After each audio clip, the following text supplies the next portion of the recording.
जय शिव शक्ति की कृपा हम सब पर सदैव बनी रहे। प्रभु से ऐसी मैं प्रार्थना करती हूँ। Thank you divine, thank you universe. हम सब स्पिरिचुअल जर्नी का हिस्सा हैं और स्पिरिचुअल जर्नी में इनर वर्क रिक्वायर्ड है। कहा जाता है इनर वर्क करो, सेल्फ लव करो, लेकिन सही मायने में सेल्फ लव या इनर वर्क क्या है? इनर वर्क मतलब आंतरिक कार्य। हमको अपने आप को अंदर से ठीक करना है ताकि हमारा आउटर वर्ल्ड बेटर हो सके। और इनर वर्क की शुरुआत सेल्फ लव से होती है। Self love is equal to self engineering. Self love पर मैं पहले भी इस चैनल पर वीडियोस बना चुकी हूँ, पहले आप उनको ज़रूर देखिएगा और फिर इस सीरीज़ के कंटिन्यूशन में बने रहिए। चलिए, तो देर न करते हुए फटाफट से स्टार्ट करते हैं आज की वीडियो और चर्चा करते हैं और अपने इश्यूज़ पर जिन्हें हमें रिप्लेस करने की ज़रूरत है एक पॉजिटिव माइंडसेट के साथ। तो आज का पहला इशू है अपने इमोशंस को सप्रेस करके रखना। आप भी ऐसा करते हैं तो आज से ही मत कीजिए। जो हम आज अपने जीवन में दुख काट रहे हैं ना, जो भी इश्यूज़ आज हम फेस कर रहे हैं ना, अपने कर्म बनवा कर बैठे हैं, सब तरह तरह की बीमारियां झेल रहे हैं, सब इमोशंस को सप्रेस करने की वजह से ही है। गुस्सा आया बट हमने निकाला ही नहीं, बहुत ज़्यादा डर में जिए, इनसिक्योरिटी में जिए, रोना आया बट रोए नहीं, अपनी फीलिंग्स को दबाया, कुछ कहना चाहते थे किसी से कहा नहीं, अंदर ही अंदर अपने इमोशंस को दबाते चले गए, जिसकी वजह से बहुत सारी बीमारियां, कमर में दर्द, घुटनों का दर्द, पाइल्स की प्रॉब्लम, डाइजेस्टिव सिस्टम का ख़राब रहना, सब कुछ इमोशंस को सप्रेस करने की वजह से होता है। तो इमोशंस को निकालो, बताकर निकालो, कहकर निकालो, रो कर निकालो, गुस्सा कर निकालो और सबसे सरल तरीका ब्लैक पेन से लिखकर उस पेज को डिस्ट्रॉय करके निकाल दो। Simple and safe. Next issue है जल्दी से किसी को माफ़ नहीं कर पाना। पहले मेरे लिए भी बहुत मुश्किल था, लेकिन यकीन मानिए ये तब तक मुश्किल होता है जब तक आप यूनिवर्स के पहले नियम लॉ ऑफ वननेस को नहीं समझते हैं। जी हाँ, हम शरीर से अलग हो सकते हैं, हम आत्मा के पैटर्न से भी अलग हो सकते हैं, लेकिन हम सब में भी वही एनर्जी है जो ईश्वर में है। हम सब ईश्वर की एनर्जी से ही बने हैं। सब दोस्त हो या दुश्मन हो, सब उसी के बच्चे हैं। और वो इंसान जिसको आप माफ़ नहीं कर पा रहे हो, वो भी ईश्वर का ही बच्चा है, वो भी वही एनर्जी लिए हुए है। बस फ़र्क सिर्फ इतना होता है कि आप उनसे एक लेवल अप हो, क्योंकि आपका नंबर आ चुका है, आप स्पिरिचुअल जर्नी में हो।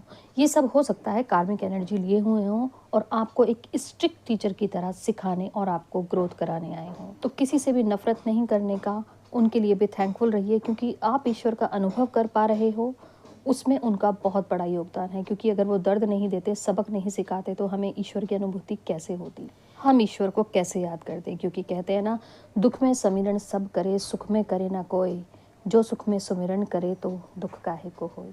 नेक्स्ट इशू है गिल्ट में रहना। हमने कभी ना कभी कोई ना कोई अपनी लाइफ में ऐसी गलती की है जिसका रिग्रेट आज भी हमें है, जिसका पछतावा आज भी हम लेकर बैठे हैं। जब भी वो घटना हमें याद आती है तो हमें वो साथ साथ गिल्ट भी याद आता है। वो नेगेटिव एनर्जी हम दोबारा फील करते हैं और एक बोझ सा लेकर हम घूमते रहते हैं। अब क्या करें? सबसे पहले तो आप खुद को माफ़ करो, उस सिचुएशन को माफ़ करो। अगर उसमें कोई और पर्सन भी इंक्लूड है तो उसको भी माफ़ करो। आप एक बार ना तसल्ली से बैठ के शांति से उस मोमेंट को दोबारा सोच लो, जाओ उस मोमेंट में, जियो उस मोमेंट को दोबारा।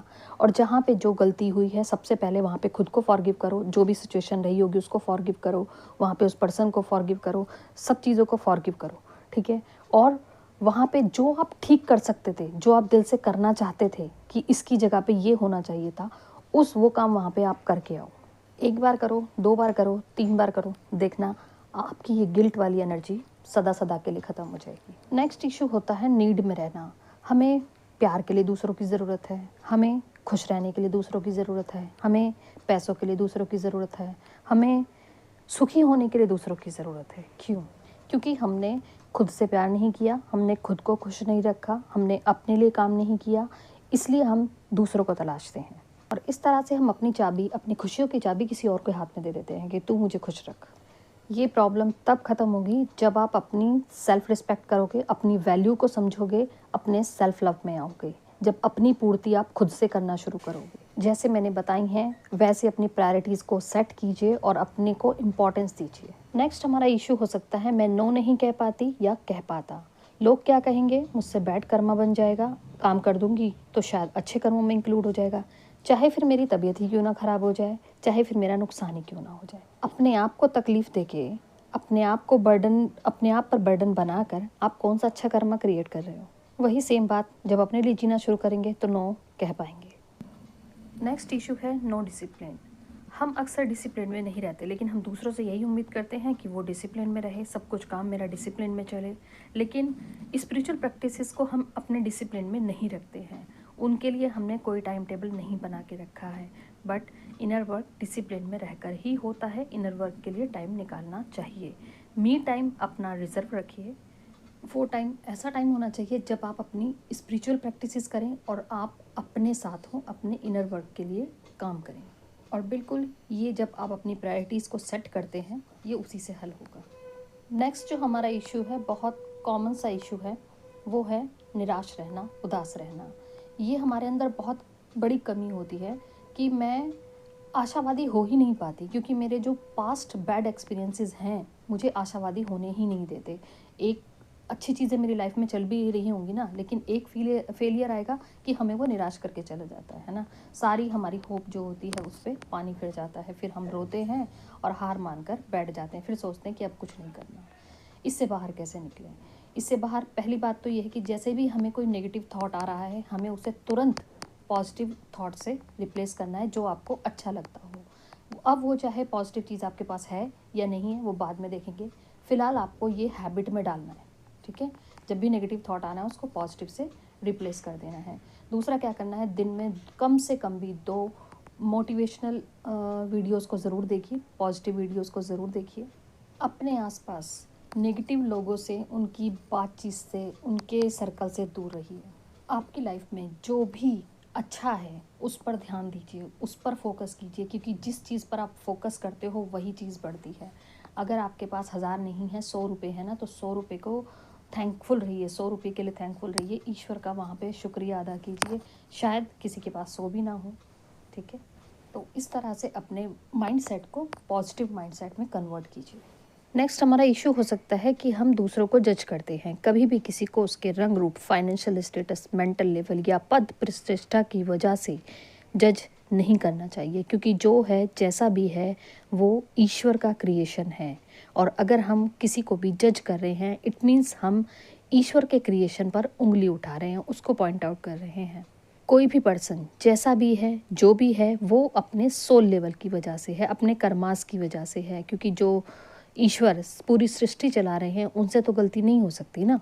आज जो है, जैसा है, जिस भी लेवल पर है, वो उस पर हम कहीं ना कहीं, हम भी कभी ना कभी उस पर ही चल कर आए हैं। जैसे कि हम जानते हैं ना कि 84 लाख योनियाँ भोग कर इंसान की योनि में हम लोग आते हैं, तो उस लेवल से हम भी गुजर के आए हैं। हर आत्मा का एक सफ़र है, वो जैसे जैसे अपने लेसन्स लेती जाती है, सीखती जाती है, वो वैसे वैसे इवॉल्व होती जाती है। तो इस तरह से हमें भी आज जो मानव जीवन प्राप्त हुआ है, जिस भी लेवल पे हैं, हम भी कहीं ना कहीं उस लेवल से गुजर के आए हैं। तो किसी को भी जज करने का हमारा कोई हक नहीं बनता, किसी से भी घृणा करने का भी हमारा कोई हक नहीं बनता, यहाँ तक कि किसी को ब्लेम करने का भी हमारा कोई हक नहीं बनता, राइट? अगर आज हम किसी कीड़े मकोड़े से भी घृणा करते हैं ना, तो हम वो कभी थे, वो जीवन हमने भी जिया है, तभी आज हम यहाँ पे हैं। तो उनसे भी घृणा नहीं करनी है। आज अगर हम किसी को ब्लेम कर रहे हैं या कोई हमें ब्लेम कर रहा है, तो ये पहली बार नहीं हुआ है, ये जन्मों की चीज़ें हैं। शायद हमने किसी के साथ ऐसा किया, या किसी ने हमारे साथ ऐसा पहले किया होगा, इसलिए ऐसा हो रहा है। तो किसी को ब्लेम भी नहीं करना है, क्योंकि ब्लेम करने से क्या होता है, हम डाउन जाते हैं। अगर आपको अपना लेवल अप करना है तो वहाँ से आपने क्या सीखा उस चीज़ को निकालिए, बजाय दूसरों को ब्लेम करने की। नेक्स्ट हमारा इशू हो सकता है कि मुझे गुस्सा, फ्रस्ट्रेशन बहुत आता है। इसका तो सीधा सा सिंपल सा उपाय है मेडिटेशन। गुस्सा, फ्रस्ट्रेशन हमें कब आता है, जब या तो चीज़ें हमारे अकॉर्डिंग नहीं हो रही होती, या हम ब्लेमिंग की एनर्जी में होते हैं। और जब ब्लेमिंग की एनर्जी में है, तो जब वो वाला इशू शॉर्ट आउट होगा तो ये ऑटोमेटिकली हो जाएगा। और अगर आपके अकॉर्डिंग चीज़ें नहीं हो रही, तो वहाँ पे आपको सबसे पहले शांत हो जाना है, कूल डाउन हो जाइए, वक्त दीजिए वहाँ पे चीज़ों को। क्योंकि कई बार होता है, जिस मोमेंट पे नहीं होनी होती उस पर आप कितनी भी कोशिश कर लो, नहीं होगी। और आपको होगा क्या, आपको गुस्सा आएगा, फ्रस्ट्रेशन पैदा होगा। तो इसलिए अनवांटेड गुस्सा या फ्रस्ट्रेशन करने से कोई फ़ायदा नहीं। नेक्स्ट हमारा इशू हो सकता है कि हम पास्ट में बहुत उलझे रहते हैं ना कई बार। देखो, जो पास्ट में हुआ उसको हम ठीक नहीं कर सकते, लेकिन पास्ट की चीज़ों को अगर मैं प्रेजेंट पे अप्लाई कर रही हूँ तो मैं फिर इसी लूप में फंसी रहूँगी, राइट। तो इसीलिए उस लूप में नहीं फंसना है, क्योंकि पास्ट हमें हमेशा फंसा के रखेगा। तो इसलिए पास्ट में नहीं रहना, प्रेजेंट में रहना है। पास्ट का मोमेंट आ रहा है, बैड है तो बिल्कुल मत रहो। तो हमें ना तो ज़्यादा प्रेजेंट के बारे में पास्ट के बारे में सोचना है, और ना ज़्यादा हमें फ्यूचर के बारे में सोचना है। सिर्फ अपने प्रेजेंट को अच्छा बनाएंगे तो फ्यूचर ऑटोमेटिकली अच्छा हो जाएगा। अगर पास्ट में उलझे रहेंगे तो हम एक लूप में फंसे रहेंगे या भ्रम में फंसे रहेंगे, तो वो नहीं करना। नेक्स्ट हमारा इशू हो सकता है ओवर इमोशनल होना। ये भी बहुत बड़ी कमी होती है, खासकर फीमेल्स में होती है। और हम खुद इमोशनल होते हैं, ये हमारे अंदर कमी होती है, लेकिन हम दूसरों से एक्सपेक्ट करते हैं कि वो हमारे इमोशंस की कदर क्यों नहीं करते, वो मेरी भावनाओं को समझते क्यों नहीं है, मेरी वैल्यू क्यों नहीं करते, और हम रो रहे हैं, स्ट्रेस में हैं, डिप्रेस्ड हैं, ये हालत ख़राब कर देता है। तो अभी के अभी stop doing this, don't waste your emotions on others and unwanted things. Next हमारा इशू हो सकता है कोई भी बैड हैबिट। अब बैड हैबिट क्या है? कोई भी ऐसी आदत जो मेरे शरीर को नुकसान कर रही है, जो मेरी लाइफ को डिस्ट्रॉय कर रही है, मेरे रिलेशनशिप्स को ख़राब कर रही है, परिवार में कलह का कारण बनी हुई है, तो ऐसी आदत बैड हैबिट होती है, ठीक है। अब इसका क्या है कि बैड हैबिट जब तक इंसान खुद से नहीं छोड़ना चाहता, जब तक खुद से कमिटेड नहीं होता, खुद में वो विल पावर नहीं आती, तब तक कोई उसकी बैड हैबिट को नहीं छुड़वा सकता। यहाँ पे क्या करना है आपको? अपने साथ बैठें और एनालाइज करें उन चीज़ों को जहाँ जहाँ ये आपका नुकसान करे। अगर शरीर का नुकसान कर रही है तो पूछो अपने आप से कि ये आदत मेरा शरीर का नुकसान कर रही है, तो क्या ये शरीर दोबारा वापस आ सकता है? रिश्ते ख़राब कर रही है तो रिश्ते के बारे में पूछो कि अगर ये चीज़ स्किप हो जाए तो मेरा रिलेशनशिप कैसा होगा, मेरे परिवार का माहौल कैसा होगा, क्या ये हैबिट मेरे फ्यूचर को बेस्ट बनाने में मेरी हेल्प करेगी? अगर नो, तो मैंने क्यों पकड़ा है इसे? क्या मुझे ऐसी ही लाइफ चाहिए? यहाँ पे हम अपनी इस बैड हैबिट को एक गुड हैबिट के साथ रिप्लेस कर सकते हैं। कैसे? अपने सबकॉन्शियस से बातें करके पूछिए अपने सबकॉन्शियस से कि क्या चीज़ है, कौन सी हैबिट से इसको रिप्लेस करूँ जो हैबिट मेरे लिए फ़ायदेमंद रहेगी, अच्छी रहेगी, ठीक है। इसी तरह की एक बैड हैबिट होती है प्रोकास्टिनेचर, या टाइम वेस्ट करने की आदत। आजकल हम बहुत ज़्यादा टाइम अपना फ़ोन में भी वेस्ट करते हैं, है ना, ट्रेंडी है ये तो आजकल। हमें कामों को टालने की आदत होती है, कल कर लेंगे, परसों हो जाएगा, जब होना होगा तब हो जाएगा, इस तरह की चीज़ें हम करते रहते हैं। और इस वजह से होता क्या है, लॉट्स ऑफ हमारे इम्पॉर्टेंट वर्क पेंडिंग पड़े रहते हैं, है ना। और हमें लगता है कि बाप रे कितना वर्कलोड है मेरे ऊपर, अब कैसे होगा। और ये ऐसे भी होता है कि हम कामों को अधूरा छोड़ देते हैं, है ना, या जिस टाइम पर करना है उस टाइम पर नहीं करते। तो आपसे क्या आदत चेंज करनी है? जब जो याद आ रहा है उसी मोमेंट कर डालिए। इस तरह जब आप अपनी प्रैक्टिस बनाएंगे तो ये बैड हैबिट आपकी ख़त्म हो जाएगी। अपने कामों की इम्पोर्टेंस को समझिए और एक लिस्ट बनाइए उन सभी कामों की, और डेली के डेली उसको टिक करते जाइए। आप डेली लिस्ट भी बना सकते हैं। कामों को डिले करने के पीछे या नहीं करने के पीछे एक आलस भी इसका कारण हो सकता है, और आलस के पीछे हमारा खाना भी जिम्मेदार हो सकता है। इसलिए खाना ऐसा खाएं जो आपको एनर्जी दे, एनर्जेटिक फूड खाइए, सात्विक खाना खाइए। नेक्स्ट हमारा इशू हो सकता है डोमिनेटिंग नेचर। हम दूसरों को कंट्रोल करने की कोशिश करते हैं, दूसरों को डोमिनेट करते हैं, लेकिन हम ये भूल जाते हैं कि सबकी अपनी फ्री विल है। हमें कोई भी ऐसा काम दूसरों के साथ नहीं करना है जो हमें अपने साथ होना पसंद नहीं है। जब आप हमेशा ये बात ध्यान में रख के चलोगे ना, तो आप गलती से भी गलती नहीं कर पाओगे। आप देखना आपके अंदर कितने चेंजेस आएंगे। एक हमारा प्रॉब्लम हो सकता है कि हम विदाउट अवेयरनेस काम करते हैं। हम जो भी कर रहे हैं उसमें पूरी तरह हम अवेयर नहीं होते। क्यों कर रहा हूँ हमें पता ही नहीं होता। मतलब हम अपना पूरा 100% नहीं देते उस मोमेंट पर, तभी वो रिजल्ट भी 100% नहीं आते। सबसे पहली बात तो हम जो भी काम कर रहे हैं उससे रिलेटेड नॉलेज का होना हमारे पास बहुत ज़रूरी है। उसके बाद ही आप फोकस्ड हो पाओगे। अगर मेडिटेशन कर रहे हो तो मेडिटेशन फुल फोकस के साथ, पढ़ाई कर रहे हो तो पढ़ाई फुल फोकस के साथ, अपना काम कर रहे हो तो अपना काम फुल फोकस के साथ, अपना 100% दो। रिजल्ट की चिंता मत करो। जिस भाव से, जिस फोकस के साथ काम करेंगे रिजल्ट वैसा ही आएगा। नेक्स्ट हमारा इश्यू हो सकता है कोडिपेंडेंसी। जी हाँ, दूसरों पर निर्भर रहना, अपने निजी कामों के लिए, कहीं आने जाने तक के लिए भी, या फाइनेंशियली भी। निकलिए इस एनर्जी से, बाहर निकलिए। सेल्फ डिपेंडेंट बनना है हमें।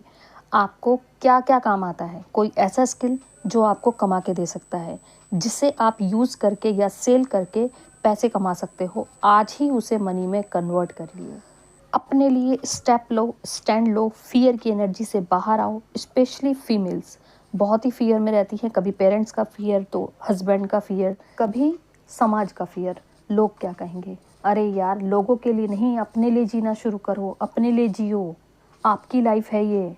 जब तक आप खुद से नहीं कमा रहे हो, इट मीन्स आप गरीब हो।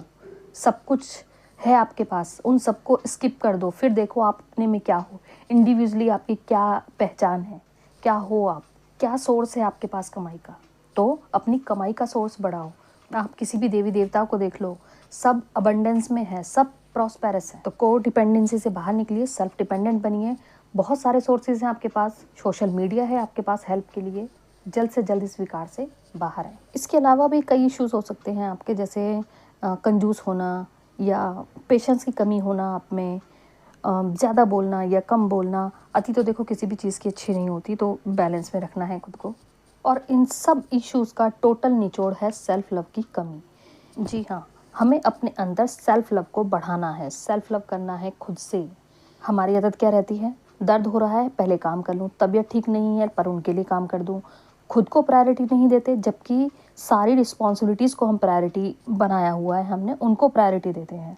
सेट करनी होंगी हमें अपनी प्रायोरिटीज़ को, 1 2 3 4, जैसे कि मैंने बताया है। शरीर आत्मा का घर होता है, तो ऑलवेज हमें क्या करना है, हम तो स्पिरिट है ना, लेकिन अभी फ़िलहाल जो हमारी स्पिरिट है उसका घर ये शरीर है। और हमने क्या कर रखा है, हमने उस घर का बुरा हाल कर रखा है, उसको कष्ट दे रहे हैं, रो रो के बुरा हाल किया हुआ है, शरीर का नुकसान कर रहे हैं, सुसाइड कर रखा है, यानी घर को ही तोड़ दिया, आत्मा के घर को ही तोड़ दिया हमने। ये कैसी जिम्मेदारी निभा रहे हैं हम उस घर के साथ। शरीर मेरी जिम्मेदारी है, इसकी प्रोटेक्शन, इसकी देखरेख करना मेरी जिम्मेदारी है। सबसे पहली जिम्मेदारी तो यही है। आत्मा के घर की देखरेख करना हमारी बहुत बड़ी जिम्मेदारी है। इसके विकारों को दूर करना हमारी बहुत बड़ी जिम्मेदारी है। विकार यानी बीमार, हम बीमार हैं अगर हमारे अंदर विकार हैं। तो जो भी सेल्फ इंजीनियरिंग में आपको इश्यूज बताए गए हैं, जो भी प्रॉब्लम्स बताई गई हैं, जो भी विकार बताए गए हैं, उन्हें आप दूर करिए और आत्मा के इस घर की प्रोटेक्शन करिए, इसकी देखरेख करिए, इसको खूबसूरत बनाइए।